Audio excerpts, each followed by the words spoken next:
나모 따스사 바가와또 아라하또 삼마 삼부따소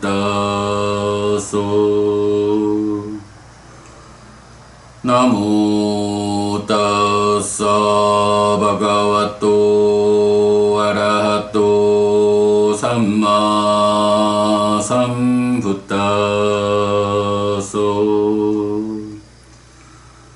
나모 따스사 바가와또 아라하또 삼마 삼부따소.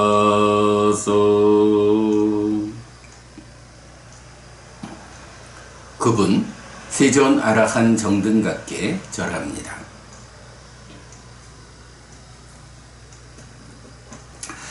네, 독송집입니다.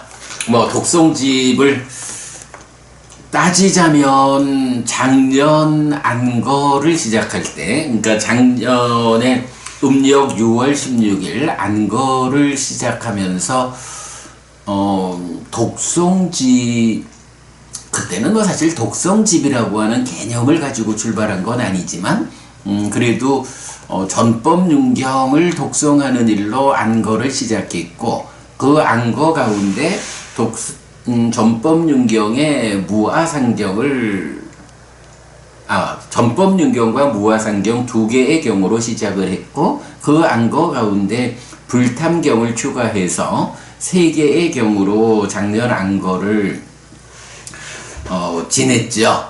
그리고는 안거 이후에 우리가 참으로 이렇게 독송을 할 수 있는 교재가 필요하겠다라고 생각이 미쳐서 그때로부터 독송집을 편집하는 작업을 한 것이 지금까지 어쨌든 시작으로부터 보면 1년하고도 한 2개월 가까운 시간을 진행해 왔습니다.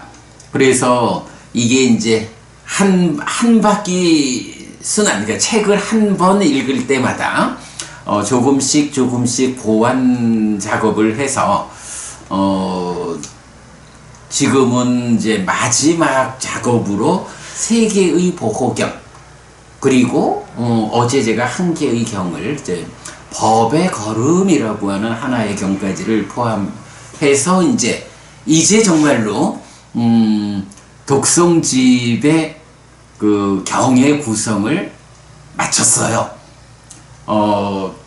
도합 80개가 조금 넘는 경을 담고 있는데, 이렇게 경을 편집하고 독송하다 보니까 이제 우리가 알게 된 것이, 이렇게 편집된 독송집이 그대로 우리가 읽기 좋은 경들 이렇게 편집을 한 게 아니고 모두 6개의 장으로 나눠가지고 부처님의 깨달음의 본질을 드러내는 부분부터 어떻게 제자들의 깨달음을 이끌고 있고, 제가 신자인 우리는 어떤 신행의 기준을 가져야 하는가. 여기서 우리는 이라 했지만 저는 빼고입니다.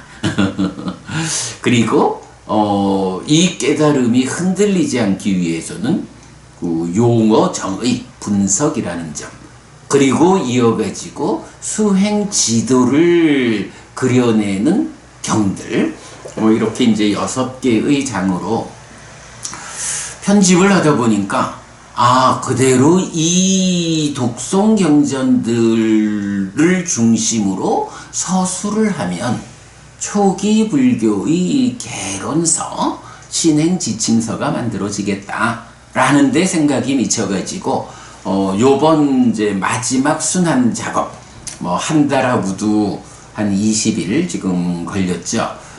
이 기간 동안에 독송 이후에 거의 1시간을 훨씬 넘는 시간을 통해서 우리가 독송하는 경들의 그 의미를 설명하는 작업을 해오고 있어요. 요 작업 이후 여기서 우리가 초기 불교의 개론서를 만들어야 하는 필요성, 때문에 그렇게 진행하고 있죠. 이제 뭐 내일이 8월 말일인데 제가 내일까지 요 작업을 이제 마무리할 거예요. 그리고 나면 이제 9월 1일부터는 이렇게 그 개론서를 준비하기 위해서 제가 독송 이후에 막 1시간 넘게 완전히 하나의 수업을 진행하는 이런 진행은 이제 좀 마무리를 하고 예고해 드렸습니다만은 이제 9월 1일부터는 이제 이 독송집 이제 지금 우리 보충하는 것까지 포함해서 완성된 새로운 독송집을 시작부터 이제 출발을 하는 거죠. 그러면은 이제 30분 안팎으로 독송하고 뭐 약간의 인사드리고 나면 뭐 대략 6시 40분부터 30분 동안 이제 법구경을 해석해 들어가겠다. 법구경을 개성에 따라서 뭐 좀 어려운 개성은 하루에 1개를 할 수도 있고 좀 어렵지 않은 개성 같으면 뭐 하루에 뭐 2-3개, 서너 개 이렇게 좀 속도감을 가지고 법구경을 번역해서 그 의미를 살펴보는 시간으로 이제 아침 독송 시간을 운영하겠다라고 먼저 공지해 드렸습니다. 자, 아무튼 뭐 이제 그렇게 이제 지금 진행하고 있고요. 우리가 이 독송집 편집의 거의 마지막 작업으로 보호경이라고 불리는 경들, 사실은 이제 제가 어제도 말씀드렸지만 제가 좀 조심스럽게 접근을 하는 것이 이 보호경이라고 하는 경들이 뭐 굉장히 중요하고 좋은 주제를 설명하고 있는데 자칫 보호경이란 이름으로 뭐 어제도 그 말씀드렸지만 코로나가 닥쳐오니까 사람들이 보배경이 질병을 낫게 해주는 경이라고, 이래서 보배경 독송이 암송이 늘어났다, 뭐 이런 말씀도 이제 있죠. 자칫 보호경이란 이름으로 이 부처님 가르침이 어떤 진언, 주문처럼 잘못 사용될 수 있는 그런 접근을 우리가 피해야 한다라는 것 때문에 보호경이라 분류되는 경들에 대해서는 제가 좀 조심스럽죠. 그러나 그렇다고 해서 쓰는 사람들이 문제를 가지고 있다 해서 뭐 그 경 자체를 우리가 배제해서는 안 되겠다. 특히 자비희사 사무량심의 연장선상에서 자애경으로 연결되는 3개의 보호경은 담아야겠다라고 생각해서 자애경, 길상경, 보배경 3개의 경을 이제 독송집에 포함하기로 한 거죠. 자, 그런 이해 위에서 지난 토요일하고 어제 이틀 동안에는 자애경에 대해서 좀 상세한 설명 드렸어요. 뭐 기존의 전통적인 해석 위에서 이제 우리가 삶의 메커니즘과 수행지도라는 이 가르침에 대한 정말 전혀 새로운 해석, 불교를 부처님에게로 되돌리는 불사의 관점을 적용해서 자애경을 해석하니까 몇몇 개성에서는 아주 좀 차별적인 해석 번역도 제가 충분히 설명을 드렸죠. 그러느라고 좀 많은 시간 설명드렸고요. 그리고 이제 어제 뒷부분에서는 길상경에 대한 설명을 시작했어요. 자, 기본적으로 길상이라는 것이 무엇냐? 망갈라라고 하는 이 용어를 행복이라고 많이 번역하고 있지만 망갈라 자체가 행복이라고 말하기보다는 그대가 어떤 삶을 살면 그 삶의 결과로 그대가 행복해질 것인가? 그대의 삶이 이러하니, 그래, 이러한 삶을 산다는 것은 참으로 행복하기 위한, 행복을 만들기 위한 조짐이 되는 것이야. 요런 조짐이라는 관점에서 길상이라고 번역하고 있다. 뭐 길상이라고 하면 사전적으로 뭐 운수가 좋을 조짐 이렇게 되고, 거기에 비해서 행복이란 말은 뭐 좋은 운수 이렇게 되죠. 그러니까 좋은 운수인 행복이 있을 조짐이란 의미로 길상이란 말을 우리가 찾을 수 있고, 그럴 때에 망갈라라고 하는 용어는 행복 자체보다는 행복을 생겨나게 하는 조짐이 되는 거, 요런 관점이다. 망갈라. 그래서 망갈라 길상으로 번역하고 있다. 자, 그래가지고 이제 보면 부처님께서 사와띠 제따와나 기원정사죠. 제따와나 아나타핀디카 사원에 머물렀다.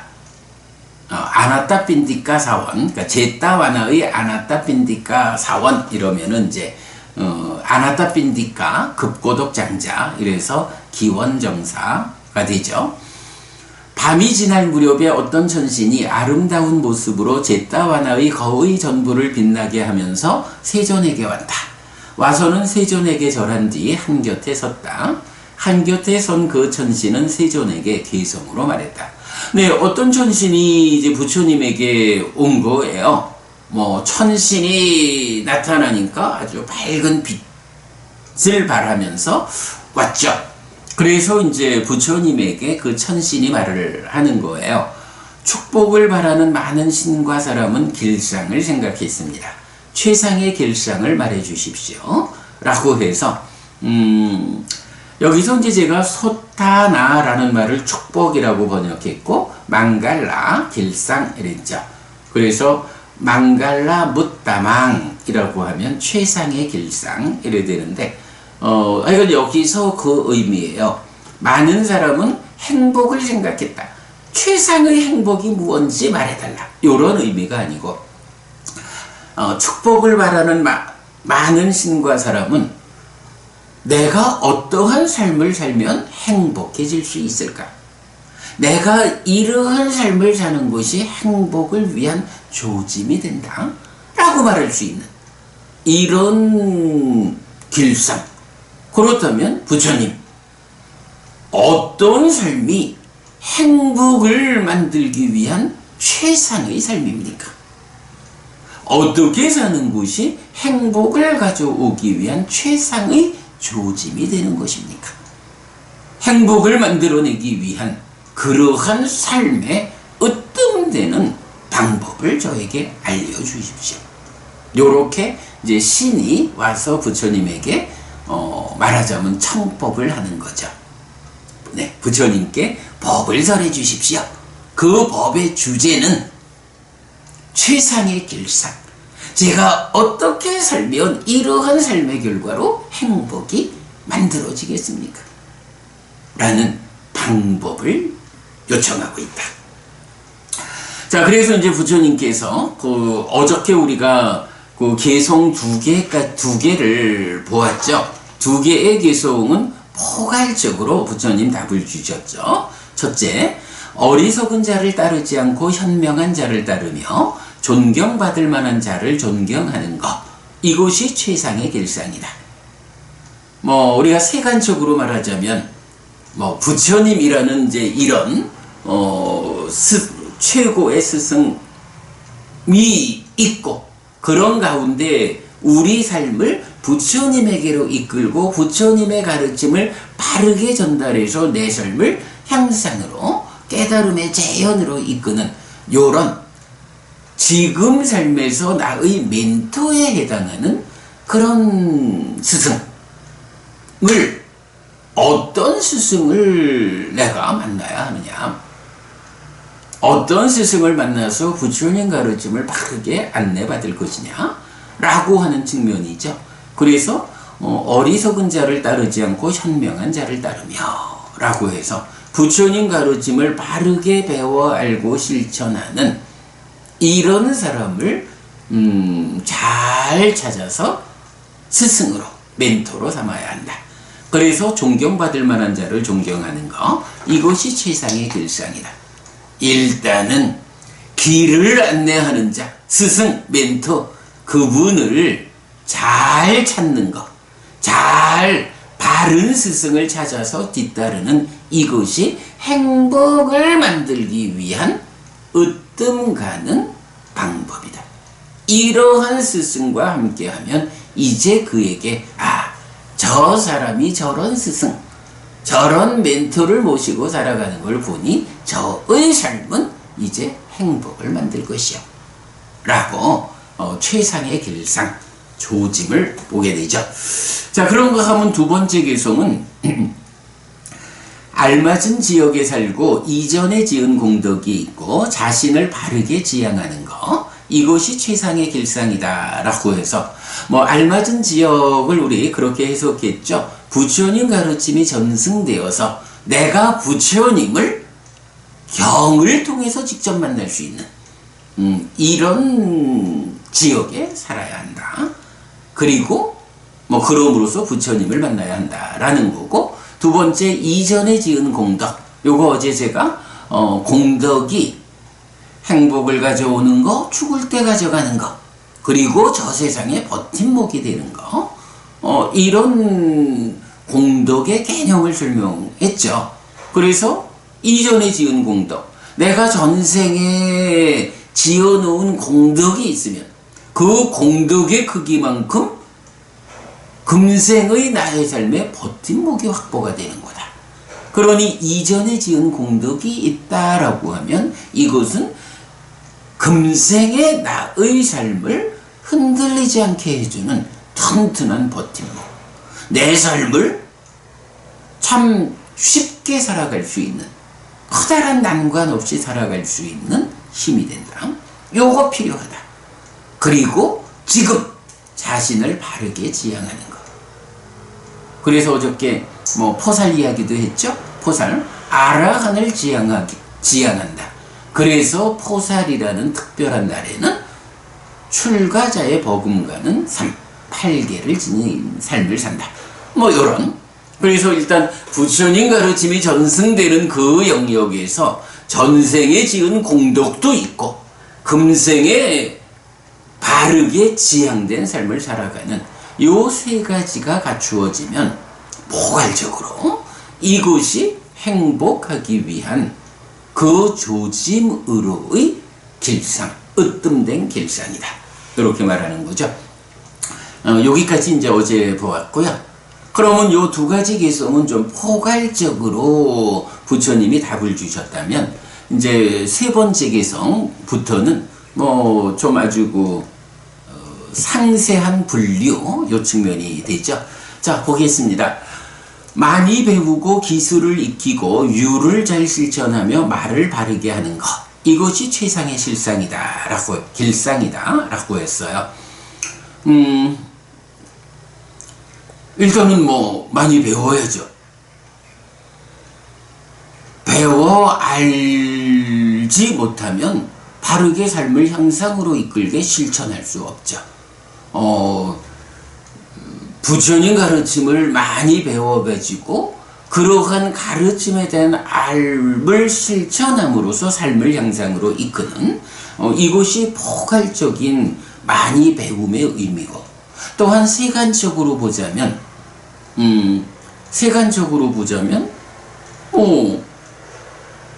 세간을 살아가는, 특히 지금처럼 물질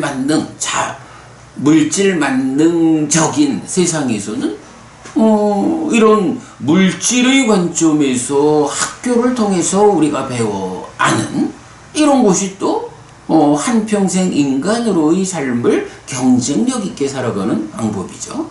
어쨌든 부처님 가르침을 많이 배우는 일도 또 세간의 삶을 영위하기 위해서 세간의 지식을 많이 배우는 일도 뭐 다 포함이 된다라고 봐야겠죠. 이렇게 많이 배우고 또한 그 가운데 자기 전문성을 확보해서 기술을 익혀야 한다. 뭐 여기서 기술이라는 게 꼭 뭐 공장에서 망치질하는 기술 이렇게만 볼 필요는 없겠죠. 뭐 회계를 보는 사람은 회계의 기술이고 강의를 하는 사람은 강의의 기술이고 뭐 다 자기 전공 분야, 자기 전문 분야에서의 그 사람은 일할 줄 모르는 사람이야. 이렇게 평가받지 않도록 자기 분야의 기술을 익힌다. 그리고 유를 잘 실천한다. 뭐 종교적으로는 뭐 기본적으로 부처님이 설하신 율이 있는 거고 세간적으로는 사실은 뭐 도덕이다 윤리다 라고 하는 것도 세간적 입장에서는 관계를 잘 유지하기 위한 이러한 삶의 기준이 되는 거 이렇게 되겠죠. 그리고 또한 말을 바르게 하는 거 말이라고 하는 거는 또 이 누군가와의 관계를 맺을 때 내 생각을 전달하는 방법은 뭐 몸으로 구체적인 행위를 하는 것도 있지만 말을 통해서 내 생각을 전달하는 이것도 배제할 수 없이 중요한 거죠. 그렇기 때문에 많이 배워서 기술을 익히고 도덕적인 삶을 살아간다에 더해서 말을 바르게 하는 것 이거 빼놓을 수 없죠. 그래서 이것이 최상의 길상이다. 요런 삶을 살아내면 행복해진다. 그런 거고요. 그 다음에 이어서 부모님을 섬기고 아내와 자식을 부양하며 업무에 혼선이 없는 것 이것이 최상의 길상이다 라고 했어요. 뭐 아무래도 세간의 삶이라는 것은 우리가 늘 불교를 두 가지 성숙의 관점에서 말하잖아요. 내적인 성숙과 관계의 성숙이 있다 라고 할 때 뭐 내적인 성숙이 아무래도 기본이 돼야 하죠. 그래서 사념처로 시작해서 사마타 위파사나로 완성되는 이런 내적인 성숙의 과정이 있다면 이제 관계의 성숙이라고 하는 거 우리가 이제 이 경에서 사무량심 사서법 그리고 이런 몇 가지 보호경을 포함하는 거 결국은 관계의 성숙 산다는 것이 내가 나 아닌 것과의 만남 그래서 내가 세상을 만나는 이야기다. 마음이 몸과 함께 세상을 만나는 이야기가 사는 거기 때문에 기본적으로 나를 성숙하는 것 마음을 성숙하는 것 이것이 내적인 성숙이라면 이제 세상을 만나는 그 관계성을 성숙하는 것 이것이 관계의 성숙이죠. 그러면 그 관계라는 것이 얼마만큼의 관계가 있느냐 라고 할 때 이제 사람마다 말하자면 내 그릇이 얼마만 하느냐에 따라서 내 관계의 폭이 정해지겠죠. 사람에 따라서는 이 관계의 그릇이 엄청 커가지고 관계의 폭이 아주 큰 사람들도 있어요. 그런데 경은 그 가운데 우선적으로 뭐니 해도 글쎄 뭐 중국에서는 수신제가 평천하 이래야 되나요? 같은 맥락에서 아무리 내 그릇이 커도 그 그릇의 중심에 있는 요 가장 가까운 관계를 성숙하는 일로부터 출발해야 한다. 그래가지고 일단 인간으로 태어났다라고 하면 나의 관계에 가장 중심에 있고 가까운 이 관계가 뭐예요? 첫 번째 관계는 부모님이거든요. 부모님이 나를 낳아주어서 내가 세상에 태어났고 그때로부터 내가 세상을 만나는 이야기로의 삶이 시작된다고요. 그러니까 뭐니 해도 이 관계의 출발은 부모님이다. 그래서 부모님을 잘 섬겨야 한다. 그런가 하면 이렇게 부모님으로부터 태어난 내가 자라서 어른이 되면서 결혼을 하죠. 그러면 아내가 생기고 남편이 생기죠. 그러면 또 자식이 생기죠. 부모라는 첫 번째의 관계성에 이어가지고 내 삶의 중심에는 뭐니 해도 부부 관계가 있고 나의 자식들이 있는 거죠.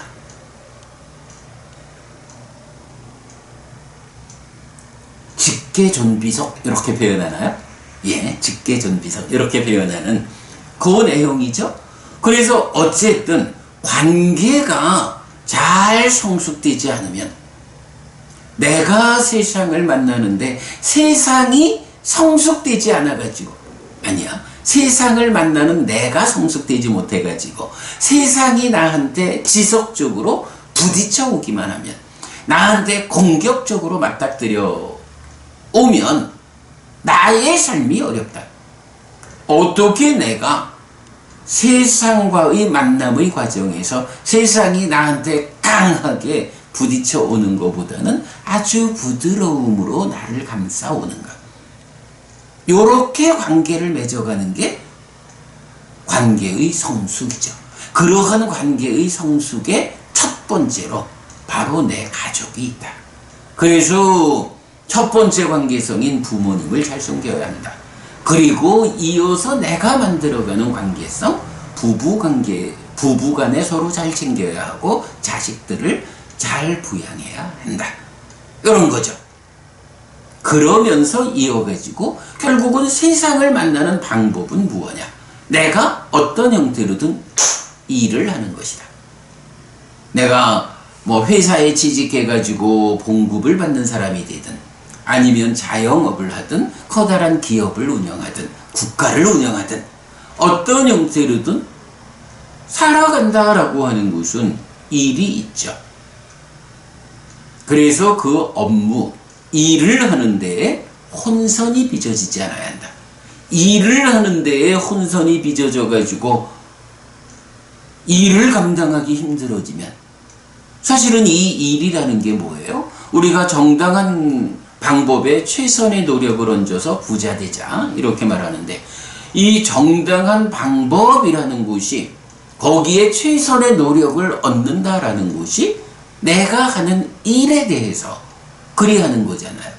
그래서 내가 하는 일에 대해서 정당한 방법에 최선의 노력을 얹어서 성과를 내어야 그러한 성과를 가지고 내 존재성의 첫 번째 부모님을 섬기고 내가 만든 이 관계성, 부부간에 또 자식들을 부양하는 이런 일을 할 수가 있죠.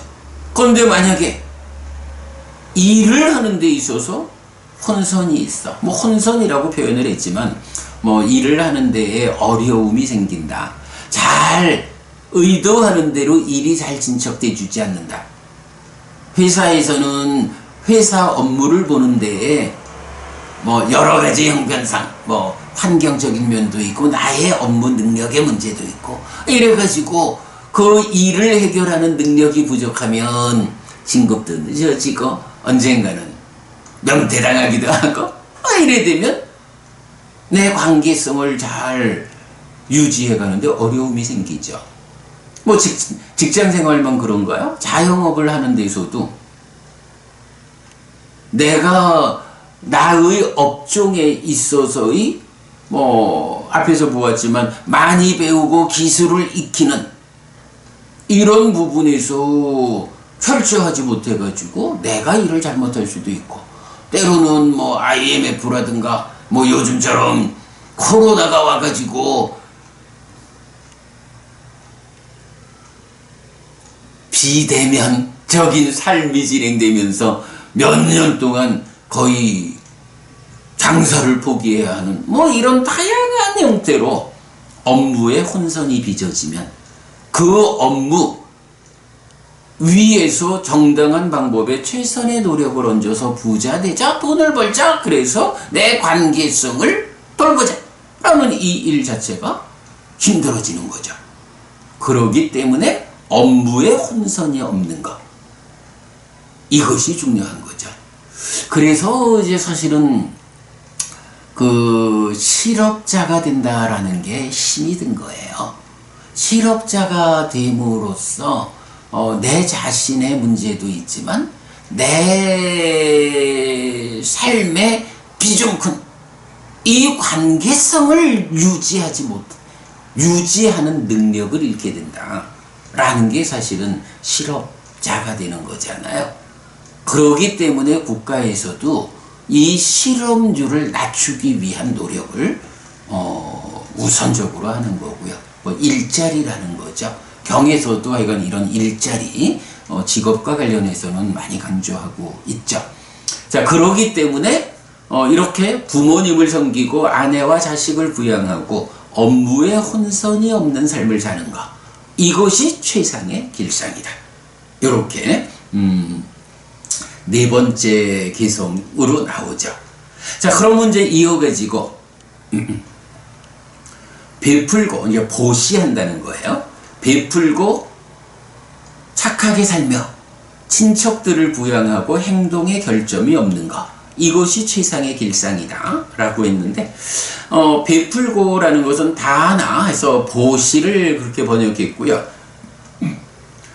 담마짜리야 라고 해서 법다운 행위, 이렇게 이제 의미를 갖는 거예요. 법다운 행위, 담마짜리야.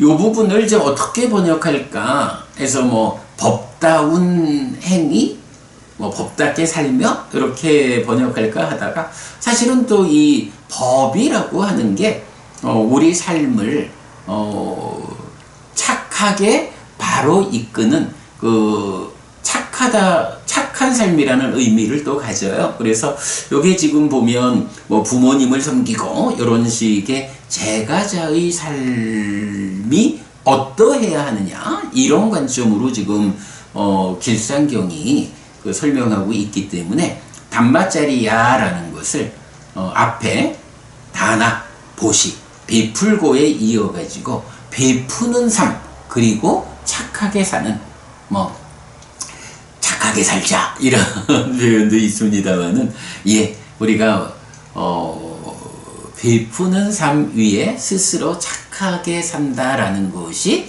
뭐 포괄된 의미, 이렇게 해서 이제 제가 착하게 살며 이렇게 번역을 했고요. 그 다음에 친척들을 부양하고 이랬어요. 자, 앞의 개성에서 가장 근접된 관계성에서 부모님과 부부관계와 자식을 두었고, 그를 위해서 업무에 혼선이 없자 이랬잖아요. 그러면 일단 업무에 혼선이 없는 이러한 삶을 통해서 돈을 벌어가지고 최우선의 관계성, 부모님과 부부와 자식을 돌보는 이런 일을 하는 것에 이어가지고, 그 다음에는 내가 정말로 정당한 방법에 최선의 노력을 얹어서 업무에 혼선이 없는 삶을 통해서 돈이 좀 벌어졌어. 그러면 어떻게 할 거냐? 라고 하니, 일단 보시하는 삶을 살아야 된다. 그리고 착한 삶을 살고, 이어가지고 이 관계성의 범위를 조금 더 넓히는 거죠. 그래서 친척들을 부양하고, 이렇게 나오는 거죠. 그러함 위해서 나의 행동에 결점이 없다. 잘 배워가지고 어떤 행위가, 여기서 이제 행동이라고 번역한 게 깜마 해서 업인데, 어떤 업이 결점이 있고 어떤 업이 결점이 있는가 라는 부분, 뭐 여기에서는 우리가 기본되는 말을 그래야 하죠. 과도 보도 괴로움이어서 지옥으로 이끄는 힘이 있는 10악업은 피하고, 과도 보도 행복이어서 하늘로 이끄는 힘을 가지는 10선업은 적극 실천한다. 이런 관점 그대로 보면 행동에 결점이 없는 것 이랬을 때, 요거 뭐예요? 결점이 없는 행동을 하자라는 거. 10악업은 피하고 10선업을 실천하자, 이런 의미가 되겠죠. 하여간 과도보도 괴로움이어서 지옥으로 이끄는 요런 상황을 지시하는 말이 결점이 있는 행위다. 과도보도 행복이어서 하늘로 이끄는 힘이 있는 집선업, 요게 결점이 없는 행위다. 이렇게 우리가 이해를 하면 포괄적으로 맞는 답이 될 거예요. 자, 그래가지고 이렇게 앞의 개성에서는 최근접의 관계성을 위해 관계성과 그 관계를 잘 유지하기 위해서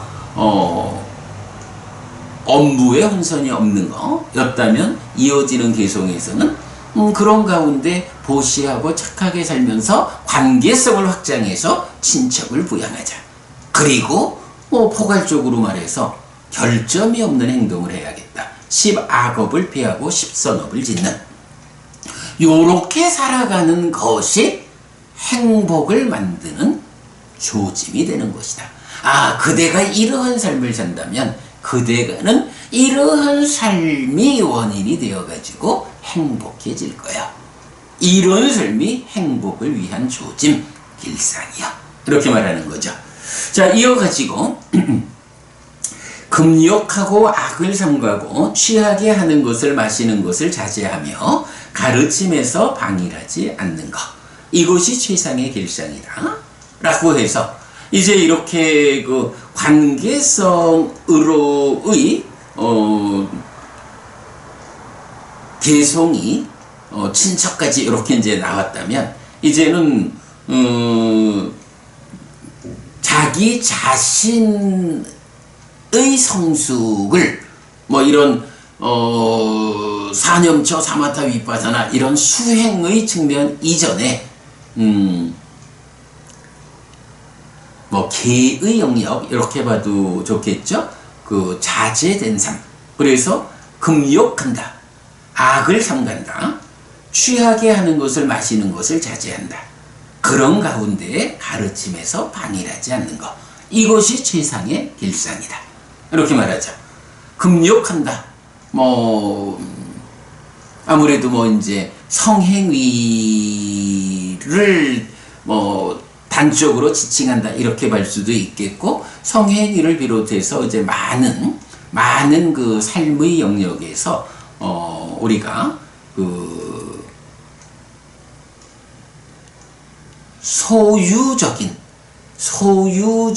어떤 접근을 하지 않는 요런 부분 말하면 되겠죠. 금욕하고, 또한 악을 삼간다. 그 다음에 취하게 하는 것을 마시는 것을 자제한다. 요 어찌 보면 그 취하게 하는 것을 마시는 것을 자제한다라고 하면 5개 가운데에 불음죽, 이렇게 봐도 되죠. 그러면 금욕하고 악을 삼가고 라고 하는 것이, 금욕이라는 것은 불사음 이래 봐도 되고요. 악을 삼간다라고 하는 것은 불살생, 불투도, 그리고 불망어. 요 세 가지는 그야말로 10악업에 속하는 거죠. 그래서 금욕하자, 불상, 악을 삼가자, 불살생, 불투도, 불망어, 취하게 하는 것을 마시는 것을 자제하자, 불음주 하면 요 한 줄의 의미가 5개를 지니자, 요렇게 이제 우리가 이해할 수도 있죠. 그런 가운데 가르침에서 방일하지 않은 것, 5개를 지킨다라는 것이 토대가 되는 거죠. 우리 삶의 향상을 위한 기본적인 토대는 5개를 지키는 데서부터 출발하죠. 그런 토대 위에서 부처님 가르침을 배워 알고 실천하는 데에 방일하지 않는 것, 이것이 최상의 길상이다. 5개를 지키는 삶 위에서 가르침을 배워 알고 실천하는 삶을 사는 그대, 그러한 삶을 그대가 살아가니 그대가 행복해질 거예요. 그대의 그러한 삶이 행복을 위한 조짐이 되는 것이요, 길상이요, 이렇게 표현한다 라고 봐도 되겠죠. 자, 그러면 또 이어가지고 존경하고 겸손하고 만족하여 감사하며 적절한 때에 가르침을 듣는 것, 이것이 최상의 길상이다. 라고 했어요. 자, 여기서 보면 이제 존경하자, 겸손하자, 만족하여 감사하자 라고 하면 뭐 기본적으로 존경이라는 거, 누군가 어떤 내가 내 삶의 과정에서 내 삶의 방향성을 향상으로 이끌어줄 수 있는 어떤 분들, 이런 분들이 존경의 대상이죠. 그런 분들을 존경하고 그분들 앞에서 내가 겸손해야 한다. 물론 뭐 겸손이란 말은 꼭 이런 존경할 분 앞에서만 겸손하자라는 건 아니겠죠. 그보다 더 포괄적으로 누구를 만나든 우쭐대지 않고 겸손한 삶이 또한 관계성을 향상하는 데 힘이 된다. 이런 의미겠지만 어쨌든 존경과 연결해서 겸손이 함께 나오죠.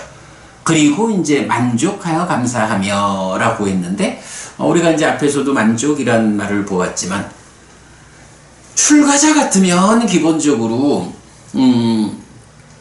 위장을 보호하는 음식에 몸을 감싸는 옷이면 된다. 요걸로 만족하자. 뭐 거기에 또 좀 더 말하자면 4가지 필수품, 의식주와 약품이라는 거, 이것이 조달되어 가지고 내가 공부하기 위해서 삶이 유지되기 위한 4가지 필수품을 조달받지 못해서 그거 구하러 나서지 않을 수 있으면 충분하다. 의식주와 약품이라는 4가지 필수품만 잘 조달될 수 있다면 내가 그 위에서 가르침을 실천하는 수행자의 삶, 뭐 이렇게 수행자의 경우를 말할 수 있고, 마찬가지 제가자의 입장이라면 앞에서 말했듯이 내가 열심히 일해가지고 이 관계성을 잘 유지할 수 있는, 부모님을 섬기고 부부와 자식들을 잘 부양하고 친척들을 좀 더 부양해낼 수 있는, 뭐 이만하면 되지 내가 부자가 될 거요. 얼마만큼 부자가 될까? 나는 만족을 몰라. 그래 봐야 가져가지 못하는 거. 그래서 이렇게 그 삶의 과정에서 지나치게 부자가 되고자 하는 물질적인 욕망, 이런 것에 매이지 않고 적정한 선에서 내가 만족할 수 있는, 내가 살아가면서 부모님을 부양하는데 어려움이 없고, 부모님을 섬기는데 어려움이 없고, 아내와 자식을 부양하는데 어려움이 없고, 또 좀 더 나아가서 친척들을 좀 거들어 줄 수 있고, 세상에 내가 보시할 수 있고, 이 정도면 되었어 라고 만족할 수 있어야 되고, 그러므로 그러한 만족할 수 있을 때 세상의 많은 사람들에게 나에게 이렇게 만족한 삶을 살도록 도와주니 고맙다 라는 감사가 함께하는 요런 부분, 이렇게 존경하고 겸손하고 만족하여 감사하며 그런 삶 위에서 적절한 때에 가르침을 듣는 것, 이것이 최상의 길상이다. 자, 앞에서 5계를 지키는 삶 위에서 가르침에 방해하지 않는 거, 이렇게 나왔을 때 이제 이어가지고 나에게 누가 이렇게 나를 이끌어주고 나의 삶을 잘 유지해 주는가 라고 보아서 감사하면서 적절한 때에 가르침을 들어서 그 가르침에 방해하지 않게 된다 라고 하면 이거 최상의 길상이다. 그렇게 보면 되겠죠. 자, 여기 이제 보면 존경하고 겸손하고 만족하여 감사하며 이랬는데, 감사라는 말을 이제 까딴뉴다라는 단어를 번역했어요. 사실은 요 까딴뉴다 이러면은 이제 뭐 추상명사화 된 거고, 까딴뉴라는 말이 있는데, 이 책, 우리가 이제 10월 달부터 공부할 책이죠.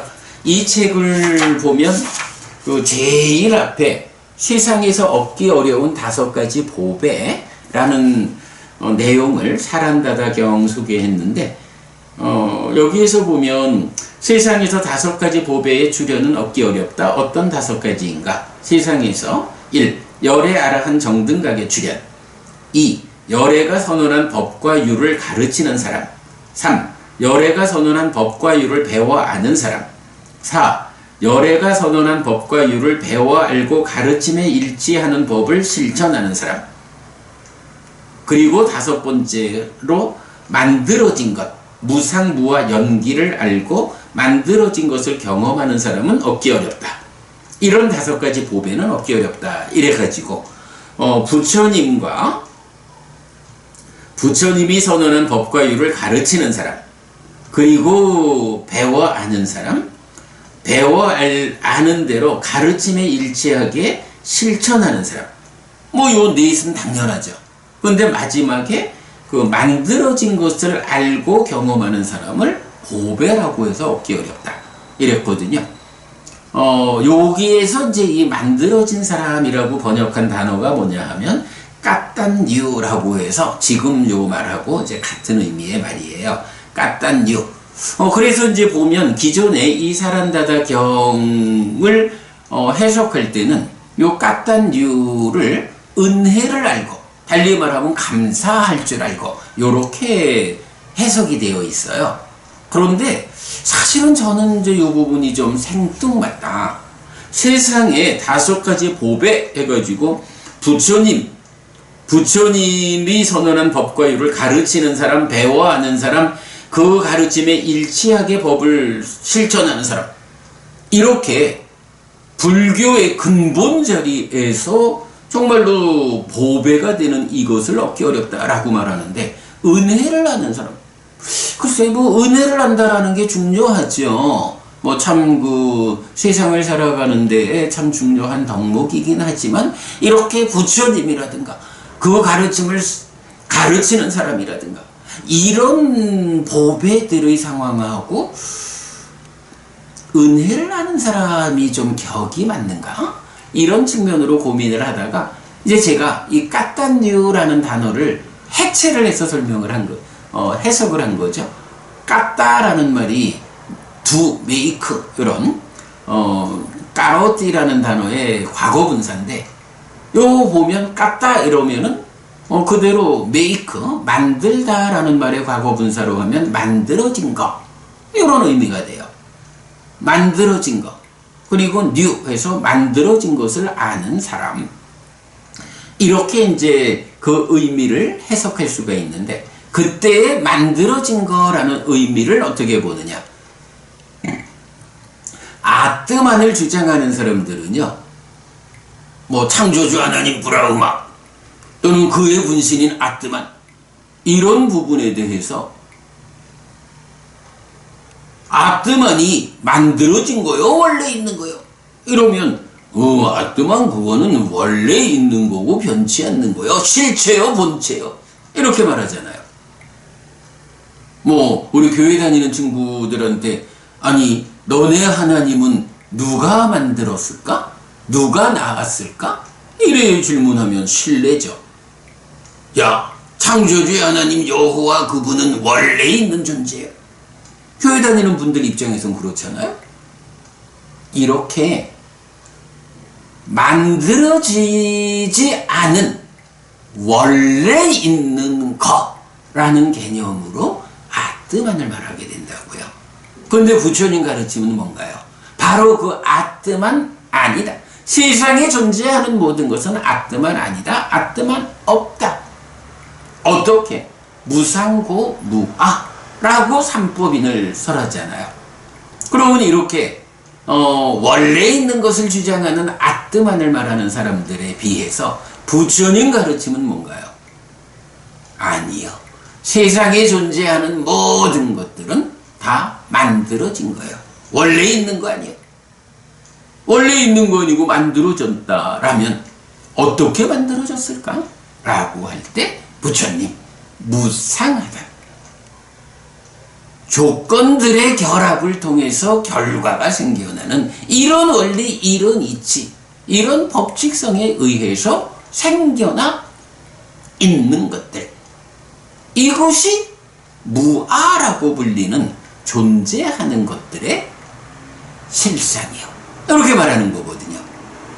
그러면 이 까딴류를 은혜를 아는 사람이라고 말하기보다 이렇게 만들어진 거, 무아, 무상고 무아를 알고 경험하는, 이래 하면 부처님의 출현만큼이나 부처님이 선언한 법과 유를 가르치는 사람만큼이나 배워 아는 사람, 배워 알고 법대로 실천하는 사람, 이라는 이 네 가지 법에만큼이나 까딴류, 만들어진 것, 무상고 무아라고 하는 삼법인의 관점에서 세상을 알고 경험하는 이러한 사람. 사실은 이런 사람은 그대로 네 번째 나오는 가르침에 일치하는 법을 실천하는 사람과 같은 의미죠. 그래서 까딴류, 요 말을 저는 은혜를 아는 사람이라고 해석하지 않고 만들어진 것을 아는 사람, 이렇게 해석하거든요. 아주 중요한 관점이죠. 자, 그런데 이제 여기서는 존경하고 겸손하고 만족한 사람으로 까딴디었다가 나오는데, 이 부분을 만족하여 만들어진 이렇게 이제 말할 수는 없을 것 같아요. 그래서 뭐 까딴디었다가 이렇게 해체적으로 우리가 만들어진 것을 아는, 이렇게 이제 해석할 수가 있지만, 또 그게 하나의 단어로서 고유하게 가지는 감사하다, 은혜를 안다, 요 의미를 그대로 적용해서 존경하고 겸손하고 만족하여 감사하며 라고 번역을 했고요. 이어서 적절한 때에 가르침을 듣는 것, 이것이 최상의 길상이다. 아무래도 그러겠죠. 존경할 어떤 그 스승, 멘토, 이분, 뭐 우리 부처님 이래도 좋고, 그분을 존경하고 그분 앞에서 겸손할 줄 알고, 그리고 작은 것으로 만족하면서 감사할 줄 알 때 그분과의 관계에서 적절한 때에 그분으로부터 가르침을 들을 수 있겠죠. 그리고 앞에서 말한 대로 그분이 부처님이라면 부처님이 지정해 주신 5계를 지닌 삶 위에서 바로 그 적절한 때에 들은 가르침을 방일하지 않게 실천하는, 이런 의미가 연결되죠. 이것이 최상의 길상이다. 그 다음, 인내하여 원만하고 사문을 보는 것, 적절한 때에 법을 토론하는 것, 이것이 최상의 길상이다 라고 말했죠.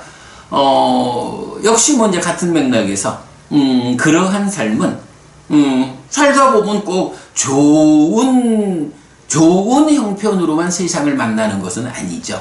세상이 어려움으로 닥쳐올 때, 그때 인내, 참아내야 하죠. 그 세상을 만나 세상이 어려운 형편으로 다가올 때 잘 참아내야 하고, 그러한 가운데에 어떤 사람, 어떤 존재와의 관계에서도 모나지 않게 원만하게 만나야 한다. 여기서 그 소와자 쌌다 해서 원만이라고 제가 번역했는데, 요게 제가 아주 강조하지만 맞지만 이까야 15번 경에서 그 모나는 법과 원만한 법으로 구분해가지고 그 알려주는 아주 중요한 주제가 있다. 부처님 제자분들의 삶을 특징짓는 아주 중요한 특성으로 모나지 않고 원만해야 한다 라는 부분, 맞지만이까야 15번 여러분 참고하고요. 그래서 이렇게 세상이 어려운 형편으로 부딪혀 올 때 참아내야 하는 것, 그리고 모나지 않게 원만한 사람이 되는 것, 그리고 사문을 보는 것. 여기서 본다라는 게 뭐 저기 스님 지나가네 이거 아니죠. 스님을 찾아뵙고 스님 저 왔습니다 라고 인사하고 뭐 예배하는, 절하는, 하여간 사문을 보는 것, 그리고는 적절한 때에 법을 토론하는 것. 앞에 개송에서 적절한 때에 가르침을 들었잖아요. 그리고 그 앞에 개송에서 바로 그 가르침에서 방일하지 않아야 한다. 그렇다면 이러한 가르침, 법, 담마라고 하는 이것을 그냥 들었다 배웠다 방일하지 않다, 요렇게만 가지 않고 한 단계 더 나가서 이제 부처님 가르침에 대해서 구체적으로 우리가 토론하는 것. 부처님 가르침이, 부처님이 이렇게 법을 설하셨는데 이 법이 어떤 의미를 가지는 것일까? 부처님이 어떤 의도로 이 법을 설하셨을까라고 도반들과 더불어 함께 대화하는 것, 토론하는 것. 말하자면 아비담마 하는 것. 아비담마 하는 것 뭔가요? 부처님이 설한 법이 있어. 그 법에 대함. 부처님이 설하신 이 법은 어떤 의도로서 설해졌을까? 이 법이 가지는 의미는, 목적은 무엇일까? 라고 법에 담겨있는 뜻을 해석해내는, 이거 아비담마, 법에 대함. 적절한 때에 법을 토론하자 우리가 공부하는 사람들끼리 도반들 간에 함께 모여서 아비담마 하자, 이렇게 표현하면 되겠죠? 이것이 치상의 길상이다. 자, 그 다음에 이어가지고 계행과 범행으로 성스러운 진리를 보아 열반을 실현하는 것, 이것이 최상의 길상이다. 자, 이렇게 되면 이제 자꾸 올라가서, 자, 처음에 부모님을 섬기고 친척을 부양하고 이런 제가자의 세간적인 삶으로부터 쭉 설명하는 내용이 이어가지고 옥의 가르침에 방일하지 않음, 그 다음에 존경하고 만족하면서 스승을 만나서 적절한 때에 가르침을 듣고 이제 그렇게 사문을 찾아뵈면서 법을 토론하는 요렇게 그 삶을 좀 더 향상된 방향으로 개송이 진행되는데, 이제 여기 와가지고는 계행과 범행으로 성스러운 진리를 보아, 즉 사성제를 본다. 근데 이제 본다라고 하는 말은 이게 지와견, 암과 봄의 개념으로 항상 같이 나오잖아요. 냐나 다사나. 그래서 알고 봄, 보는 만큼 알게 되고 아는 만큼 보게 되는 이런 그 순환적인 암과 봄의 관계에서 이제 성스러운 진리를 본다라고 하는 것은 그냥 눈으로 본다 이게 아니죠. 사성제라고 하는 이 성스러운 진리를 배워서 알고 배워 아는 그대로를 직접 본다, 또 본대로 실천한다, 이런 말이죠. 여기서 이제 그 진리를 본다라는 요 의미의 대표적인 자리가 뭔가요? 필수품을 갖춘 삼매에서 삼매에 들면 마음이 일어나서 내적인 심해 사마타의 과정으로 2차적인 내적인 대상을 드러나게 하면 그 2차적인 대상에 생겨나서 자라나고 생겨나서 유지되다가 없어지는 것을 직접 본다. 내가 아는 가운데 생겨나고 아는 가운데 유지되고 아는 가운데 없어진다. 요거 법의 윗바사나, 이렇게 말하는 거죠. 성스러운 진리를 본다, 고진멸도 사성제를 본다 라고 하는 거, 바로 요 자리를 대표적으로 말하고, 물론 이제 더 이어서 가면 사마타에 이어지는 윗바사나로서 색수상행식 5온에 대해서 이렇게 색수상행식이 있다, 이렇게 색수상행식 5온이 형성된다, 생겨난다, 이렇게 자라나고 이렇게 줄어든다, 그러한 색수상행식 5온을 대상으로 삶의 과정에서 이렇게 12연기적으로 괴로움이 생겨나서 자라나고, 8정도를 적용하면 이렇게 괴로움이 줄어들어서 소멸하는, 이것을 보는 일, 이게 또 윗바사나죠.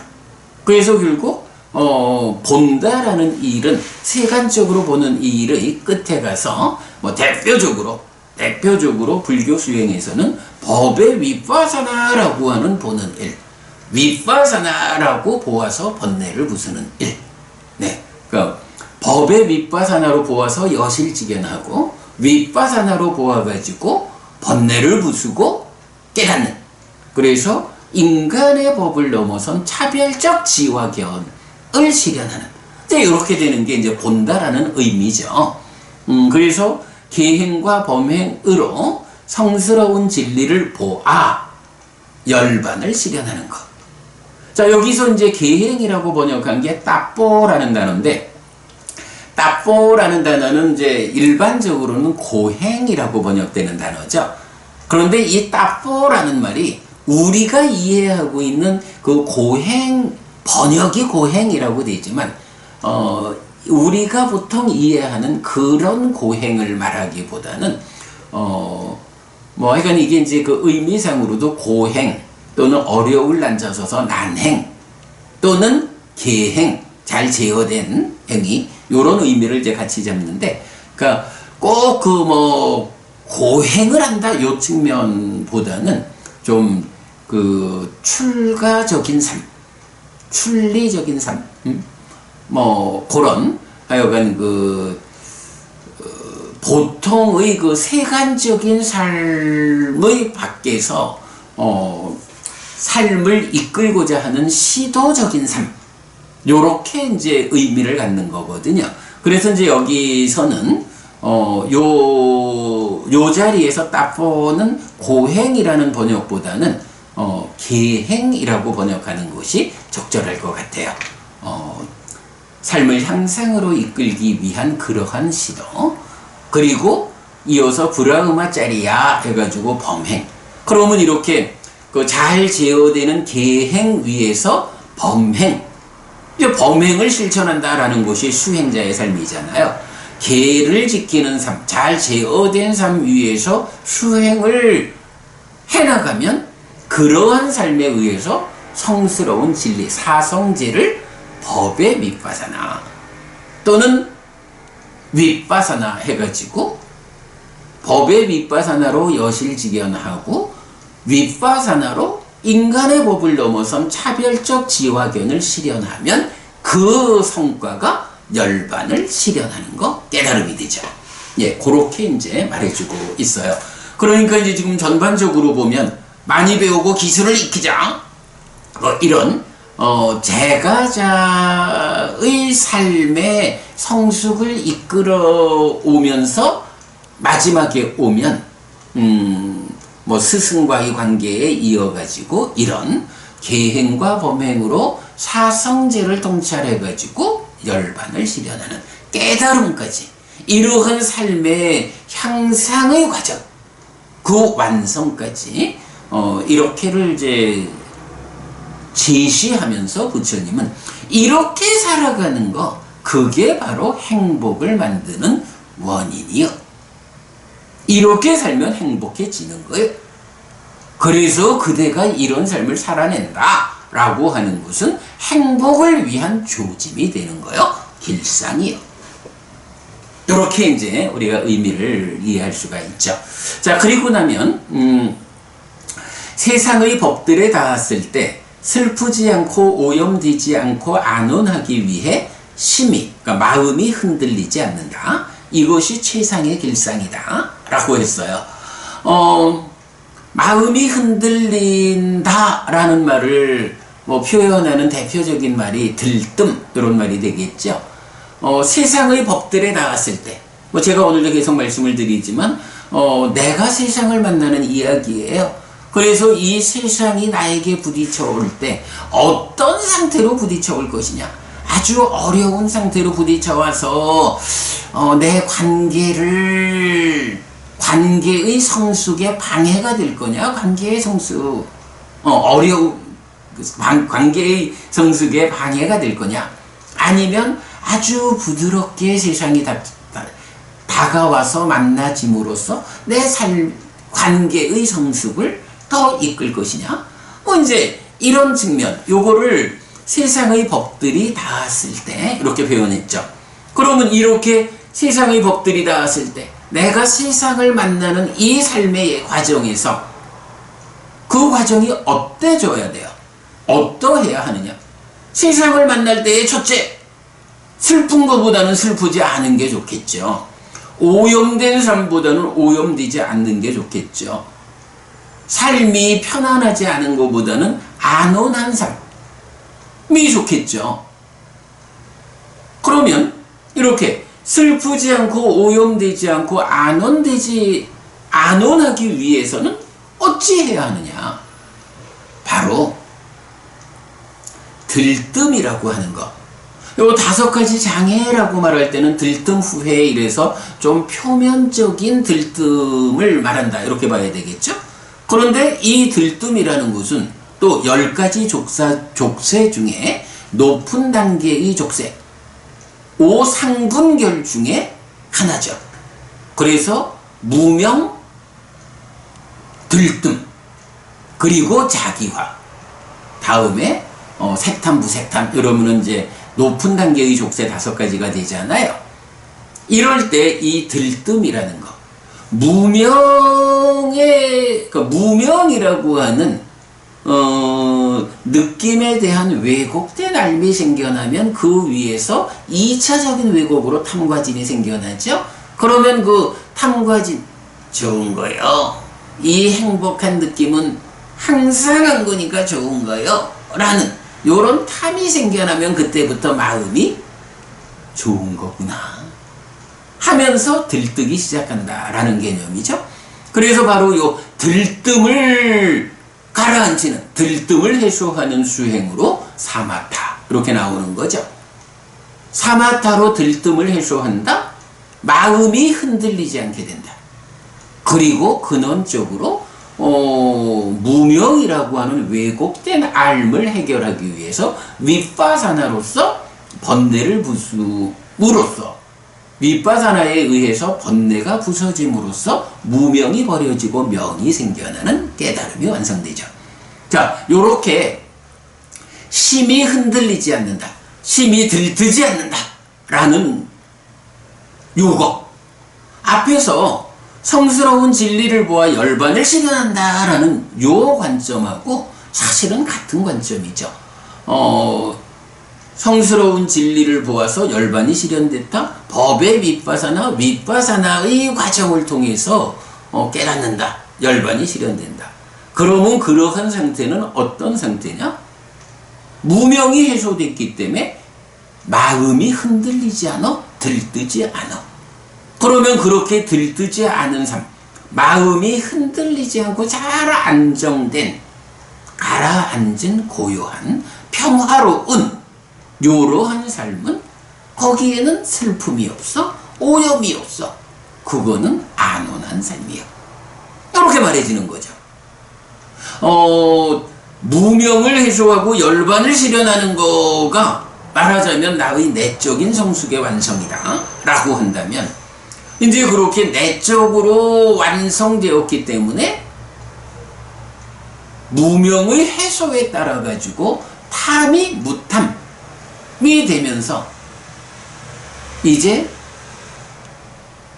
상과소의 과정에서 생겨나는 심이 들뜨지 않아, 흔들리지 않아. 무명이 해소된 삶이 들뜸이 해소된 삶이에요.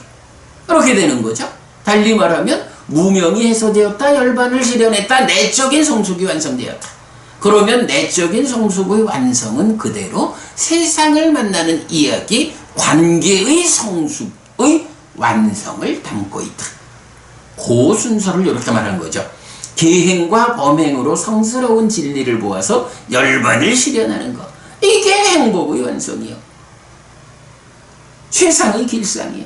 그러면 어떻게 되느냐? 그렇게 열반을 실현한 나의 내적 성숙의 완성에 의해서 그런 완성된 내가 세상을 만날 때, 세상의 법들에 닿았을 때 슬프지 않고 오염되지 않고 안온하기 위해서 심이 흔들리지 않아. 들뜸이라고 하는 이 높은 단계의 족쇄를 해소하고 마음이 흔들리지 않는 거야. 그럴 때 슬프지 않고 오염되지 않고 안온한 거요. 이렇게 말하는 거죠. 뭐 여기서 이제 그러면 심히 흔들리지 않는다라는 거하고 슬프지 않고 오염되지 않고 안온하기 위해서라는 게 어떤 게 먼저요? 뭐 이런 부분을 이제 볼 수 있겠지만 저는 요걸 아마 의역을 하자면 세상의 법들에 닿았을 때 마음이 흔들리지 않아서 슬프지 않고 오염되지 않고 안온해.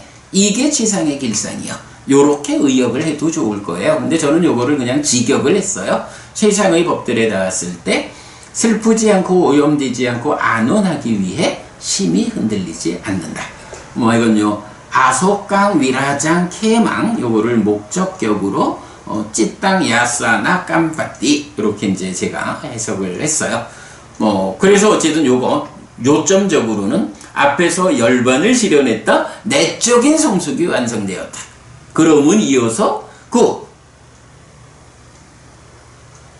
내적 성숙의 완성 상태로 세상을 만나면 그때 마음이 흔들리지 않아. 왜?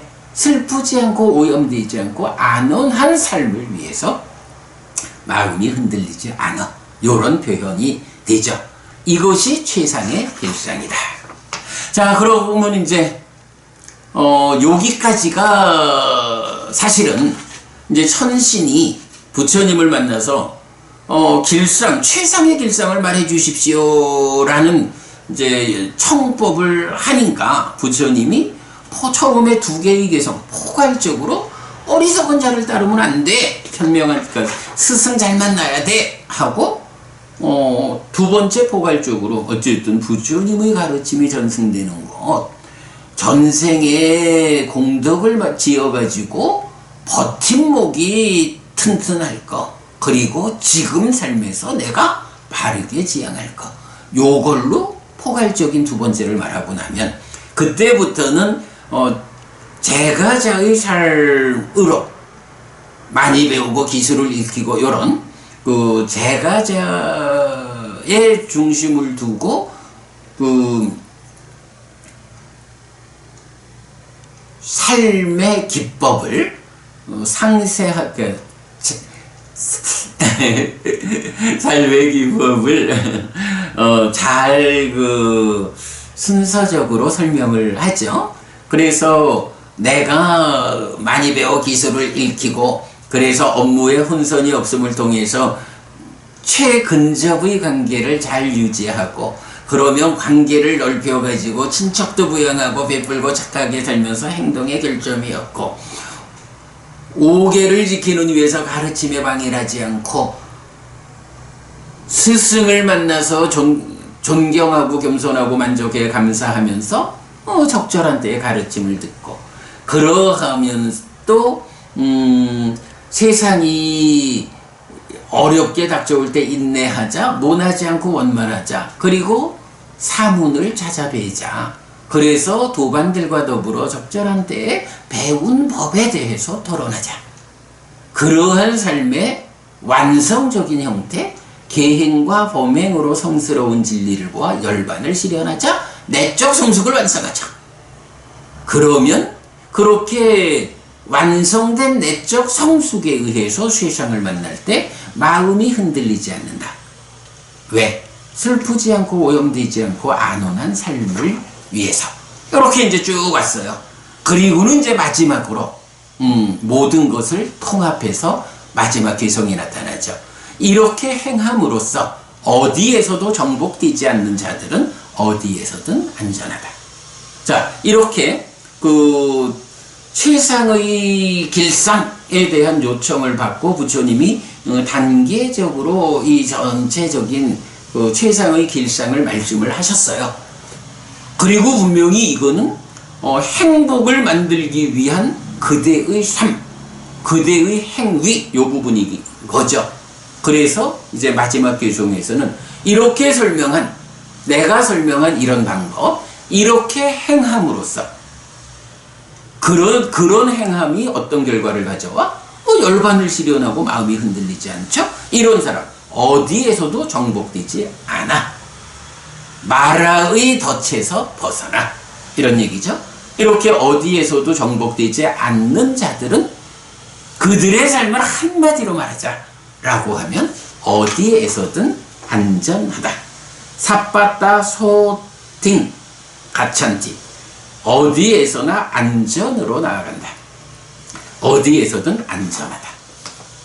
라는 결국은 최종적으로 이런 내적 성숙과 관계의 성숙이라는 양면이 완성된 그런 완성된 삶을 한마디로 말하면 안전하다. 그 이상 없지요. 뭐 내가 어디에서든 살아가는데 위험하지 않아, 불안할 일이 없어, 두려울 일이 없어. 여기는 나의 이런 삶은 안전해. 이렇게 안전이 보장될 수 있다면, 그래서 우리가 그 얘기하잖아요. 부처님 가르침이 우리 사회의 보편적 가치가 되어서, 부처님 가르침이 우리 사회의 보편적 가치로 자리 잡는다면 우리의 삶이 얼마나 안전하고 행복할까. 이렇게 이제 제가 자주 말씀드리잖아요. 안전하다라는 요 표현. 결국은 부처님은 최상의 길상이란 말, 그대가 행복하고자 한다면, 최상의 행복을 원한다면 이러한 삶을 살아라. 이러한 삶을 살면 그대가 안전해진다. 이렇게 안전으로 완성되는 이러한 삶이 행복을 만드는 원인이다, 조건이다. 이러한 삶을 그대가 살아낸다면 이것이 행복해지기 위한 조짐이 된다, 길상이다. 예, 요렇게 말하는 것이 길상경이죠. 경의 마무리 이렇게 앞에서 쭉 설명하신 바, 천신의 요청, 그러니까 청법을 받아가지고 쭉 설명하신 그 내용에 대해서 이렇게 행함으로써 어디에서도 정복되지 않는 자들은 최종적 한마디, 어디에서든 안전하다. 안전할 수 있으면 참 좋겠죠. 사실은 우리의 안전을 해치는 것이 참 많죠. 10가지 족쇄도 그렇고 5가지 장애도 그렇고 내적으로도 안전을 해치고 삶의 과정에서도 요즘 우크라이나 같은데 어때요? 그분들의 삶이 얼마나 안전이 해침당해요. 얼마나 불안한 삶을 살아. 언제 폭탄이 날아올 줄 모르고. 그런 불안이 완전히 해소된 어디에서든 안전한 삶을 살아내는 것, 실현하는 것, 이것이 행복을 위한 조건이다. 그러한 삶을 그대가 살아낸다면 이것이야말로 행복을 위한 최상의 조짐이다, 길상이다. 이렇게 말하는 거죠. 자, 여러분, 오늘 이렇게 그 길상경에 대해서 나름대로 제가 좀 상세히 설명을 드렸습니다. 보호경 중에 이제 보배경 하나 남아 있는데, 요 보배경은 제가 일단 번역을 하기는 했지만 요 번역을 조금은 좀 더 다듬어야 할 것 같아요. 아마 이 보배경은 내일 보배경을 설명드리긴 어려울 것 같아요. 내일은 그 하나 더 우리 편집한 게 법의 걸음경이 있다 했는데, 그 내일은 사무량심과 사서법에 대한 설명을 지금 미루고 있죠. 사무량심에 이어지는 사서법, 거기에 법의 걸음경까지를 포함해서 설명드리고 요번 순환을 마무리하고 9월 1일부터는 이제 독성집을 처음부터 새로운 순환에 들어가면서 법구경 강의를 하겠다. 이렇게 되고요. 보배경은 제가 조금 더 번역을 다듬어 가지고 언제든 제가 날을 한번 잡아 가지고 보배경 특강을 통해서 좀 설명해 드리면 자애경, 길상경, 보배경으로 구성되는 3가지 보호경에 대해서 우리가 충분히 공부하게 되겠다. 이렇게 말씀드릴 수 있겠습니다. 네, 여러분, 오늘도 부처님의 언어로 부처님의 가르침을 독송하면서 하루를 잘 시작했습니다. 잘 시작한 오늘 하루 여러분 내내 편안하시고 이익과 행복을 쌓는 시간 되시기 바랍니다. 함께 해주셔서 고맙습니다. 여러분, 행복하십시오.